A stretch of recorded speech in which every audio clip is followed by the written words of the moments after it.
Aku benar-benar tidak berniat melakukannya sampai sejauh ini. Benarkah? Ya, ditanya langsung begitu membuatku merasa sedikit bersalah. Camilla dan Jenner menghabiskan waktu berdua saja. Pria itu mengikuti Camilla sampai ke kediamannya dengan wajah yang seolah punya segudang pertanyaan.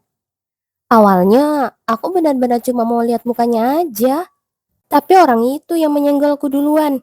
Ada bajingan menyebalkan, dengan gaya bicara menyebalkan, bertingkah menyebalkan pula. Buat apa aku repot-repot bersabar? Apa itu benar-benar kemampuan meramal? Jenner tampak sangat penasaran soal itu. Wajar saja dia penasaran bagaimana Camilla bisa tahu segala hal, mulai dari perselingkuhan Earth sampai penggelapannya. Fakta yang bahkan tidak diketahui oleh orang-orang terdekatnya. Ya, kira-kira begitu. Camilla menjawab seadanya karena dia belum memberitahu Jenner bahwa dia bisa melihat hantu. Sebenarnya, kali ini dia mendapat bantuan dari Zeno. Camilla meminta Zeno mencari keberadaan Earth, berkeliaran di sekitarnya, dan mengumpulkan informasi tentangnya. Apapun itu, dia pikir akan bagus jika dia memegang setidaknya satu kelemahan lawan. Tapi ternyata, aku malah mendapat tangkapan besar. Beruntungnya, dia bertemu dengan hantu yang berkeliaran di sekitar Earth dengan dendam yang membara.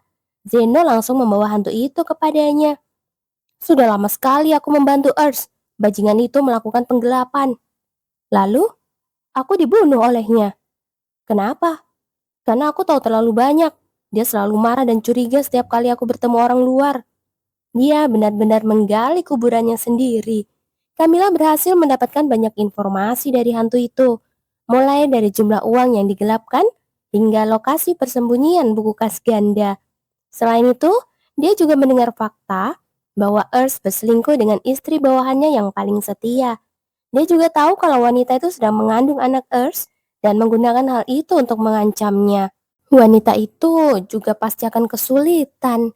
Begitu bayi bermata merah lahir, dia tidak akan bisa mengklaim bahwa itu adalah anak suaminya. Beberapa saat yang lalu, ketika Earth yang bersimbah keringat dingin bergegas mengikuti Duke Ekskra, Camilla bisa melihat hantu itu tertawa dengan sangat puas. Hantu itu bahkan mengucapkan terima kasih padanya sebelum akhirnya bertengger di bahu Earth. Sepertinya, melihat Earth hancur total lebih memuaskan baginya daripada mengungkap fakta bahwa Earth lah yang membunuhnya. Apa ada sesuatu yang kau lihat tentangku? Tanya Jenner, masih dengan wajah tersenyum. Tatapan matanya penuh dengan kesenangan seperti biasanya. Melihat tatapan itu, tiba-tiba muncul sebuah dorongan dalam diri Camilla. Dorongan untuk menghancurkan ekspresi itu sekali saja. Ada? Oh ya? Camilla menatap langsung ke matanya dan melanjutkan dengan tenang. Itu kamu kan? Ya? Benar kan? Itu kamu? Apa maksudmu? Pembunuh bayaran yang mencoba membunuhku? Untuk pertama kalinya, Camilla bisa melihatnya. Orang yang mengirim mereka kepadaku. Itu kamu kan? Ekspresi santai dan tatapan mata Jenner hancur berkeping-keping di depan matanya.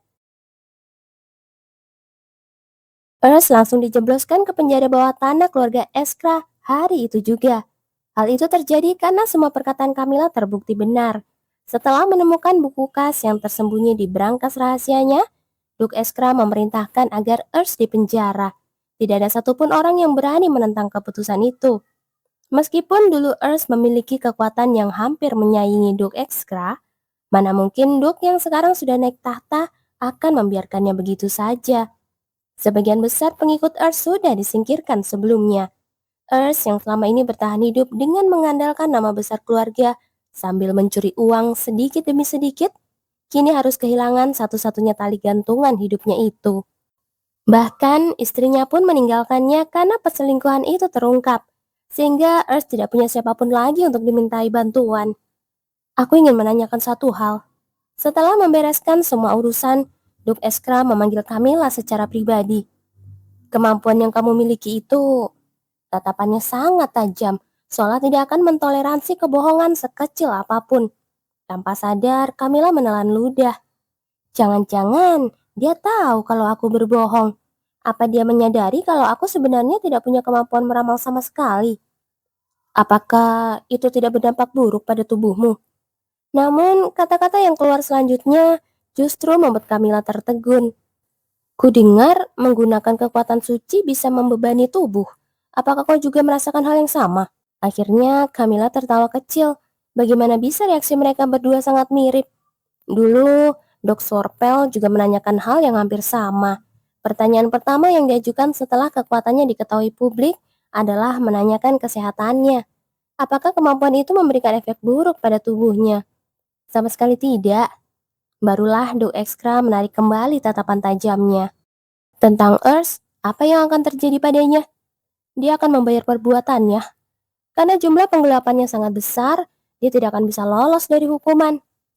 Lalu, soal itu, dia terus mengerutkan dahi dan menggantung kalimatnya. Camilla merasa canggung melihat Duke yang biasanya tegas, kini tampak ragu-ragu tidak seperti biasanya. Tak lama kemudian, dia menghela nafas pendek dan menatap Camilla dengan lekat. Jangan dimasukkan ke hati. Ya, itu adalah kalimat yang tiba-tiba. Tiba-tiba jangan dimasukkan ke hati. Ini soal apa? Soal hukuman Earth. Sejak awal dia memang tidak peduli. Dia hanya bertanya karena penasaran saja. Earth. Sejak dulu bajingan itu memang suka bicara omong kosong. Earth? Omong kosong? Apa maksudnya? Ah, barulah Camilla mengerti apa yang dimaksud oleh Duke Eskra. Ternyata Duke sedang memikirkan kata-kata Earth tadi, yang menolak mengakuinya sebagai keluarga. Apa dia mengira Camilla terluka karena kata-kata kasar itu? Ya, aku memang sempat kesal sih. Itulah sebabnya dia membeberkan semua rahasia Earth sampai tuntas. Selera aku itu tinggi. Tiba-tiba bicara apa pria ini? Aku tidak memberikan hatiku pada sembarang orang. Meskipun saat itu aku kehilangan ingatanku. Mendengar pembelaannya terhadap ibunya, Camilla akhirnya tertawa lagi.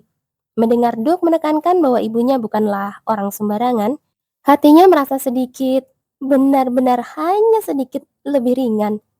Kalau begitu saya permisi dulu. Ya, melihat Duke Eskra yang sedikit memalingkan wajah karena merasa canggung dengan percakapan seperti ini, Camilla tersenyum tipis dan melangkah keluar dari ruang kerja. Namun saat membuka pintu, ada seseorang yang sudah menunggunya. Bisa bicara sebentar? Itu Jenner. Sejak kapan kau tahu kalau aku adalah pemilik Han? Mereka berdua menuju ke taman. Setelah memastikan tidak ada orang sekitar mereka, Jenner langsung melontarkan pertanyaan itu. Sejak awal? Sejak awal? Iya, bagaimana dia tahu? Bisa dibilang dia sedang beruntung. Camilla teringat hari pertama mereka bertemu, saat Jenner membantu Dave yang terjatuh saat bermain dengan King di taman. Ada sebuah sosok yang mendekati Jenner. Seorang pembunuh bayaran. Bukan, lebih tepatnya hantu mantan pembunuh bayaran. Tampaknya pembunuh bayaran yang tertangkap oleh Duke Eskra dan sedang diinterogasi itu baru saja mengembuskan nafas terakhirnya tepat pada saat itu. Muncul di depan Jenner, hantu itu berlutut dengan satu kaki, menundukkan kepalanya dalam-dalam, lalu perlahan menghilang dari tempat itu. Tampaknya Jenner adalah sosok terakhir yang ingin dia lihat karena kesetiaannya yang mendalam bahkan hingga ajal menjemputnya. Tentu saja Camilla tidak langsung mencurigainya hanya karena hal itu. Ada kemungkinan kecil Jenner dan pembunuh itu saling kenal di tempat lain. Namun ada sosok lain yang memberikan keyakinan pada kecurigaannya. Suara langkah kaki orang itu terkadang menghilang. Zeno menyadari kebiasaan Jenner yang secara tidak sadar mengecilkan suara langkah kaki dan menyembunyikan kehadirannya. Baru setelah mendengar hal itu, Camilla merasa yakin bahwa dalang dari pembunuh bayaran yang mencoba membunuhnya adalah Jenner. Tapi kenapa kau pura-pura tidak tahu? Padahal kau bisa saja mengadu pada ayah. Lalu apa untungnya bagiku? Camilla menggelengkan kepalanya pelan. Kalau kamu merencanakan ini karena punya dendam pribadi padaku, tentu saja aku akan mengadukannya. Tapi kenyataannya tidak begitu kan? Jika saat itu aku menderita kerugian sekecil apapun, aku tidak akan membiarkannya lewat begitu saja seperti sekarang. Karena aku ini orang yang sangat tahu adat. Jika menerima sesuatu, aku pasti akan membalasnya. Tapi berkat Duk Eskra, aku tidak mengalami kerugian apapun. Aku tidak terluka dan tidak ada kerugian materi juga. Lagi pula, aku tidak suka mencari musuh tanpa alasan. Untuk ukuran orang yang bicara begitu, Sepertinya ada cukup banyak orang yang menyimpan dendam padamu. Kamu salah paham. Beberapa nama langsung terlintas di benak Camilla, tapi dia berusaha keras untuk pura-pura tidak tahu. Melihat Camilla yang bersikap seperti itu, Jenner yang sedari tadi tertawa, tiba-tiba melontarkan perkataan yang tidak terduga. Boleh aku minta satu bantuan? Bantuan? Senyum yang tampak sedikit lelah tersungging di sudut bibir Jenner. Rasa apa ini? Manisnya keterlaluan. Orang-orang benar-benar makan sampah begini. Panggil bosnya ke sini. Bos! Kafe pencuci mulut yang biasanya ramai pengunjung itu hari ini tampak sangat sepi. Baru saja, dua orang pelanggan yang hendak membuka pintu langsung berbarik lari, seolah-olah sedang melarikan diri tepat setelah mereka melangkah masuk. Penyebabnya adalah pria-pria yang duduk tepat di dekat pintu masuk sambil berteriak-teriak. Itu manajer, orang-orang itu datang lagi. Bisa gila aku, serius, kenapa sih mereka begitu? Ini sudah hari keempat mereka bersikap seperti itu. 5 orang pria telah mendatangi toko tersebut sejak beberapa hari yang lalu dan terus membuat keributan. Mereka memesan beberapa hidangan penutup, lalu berteriak sekuat tenaga, mengatakan rasanya tidak enak, yang menyebabkan semua pelanggan lain melarikan diri. Manajer, mau kemana? Lila yang sejak tadi dia memperhatikan situasi tersebut, melangkah lebar menghampiri mereka. Staf lainnya mencoba menahannya dengan panik, tetapi sia-sia. Apa? Kamu bosnya? Wajah para pria itu semakin garang, seolah berniat menakut-nakuti Lila yang baru saja muncul. Apakah ada masalah dengan hidangan penutupnya? Masalahnya banyak sekali. Kamu menjual sampah begini untuk dimakan. Saya minta maaf. Lila membungkuk dengan sopan. Saya akan mengembalikan seluruh uang pembayaran hidangan penutupnya. Apa? Kamu pikir semuanya selesai dengan uang? Sialan, kamu pikir kami ini pengemis? Kamu pikir kami melakukan ini demi uang? Para pria itu serentak berdiri dari kursi mereka, memberikan tekanan lebih pada Lila. Bisakah Anda keluar? Namun Lila tidak bergeming sedikit pun. Sebaliknya, dia tetap mempertahankan senyum di wajahnya sambil menunjuk ke arah pintu keluar. Pintunya di sebelah sana. Lain kali, saya akan melayani Anda dengan hidangan penutup yang lebih memuaskan. Namun, tindakan Lila itu tampaknya semakin memancing emosi mereka. Apa kau sedang bercanda sekarang? Tangan pria yang berdiri paling dekat dengannya terangkat tinggi.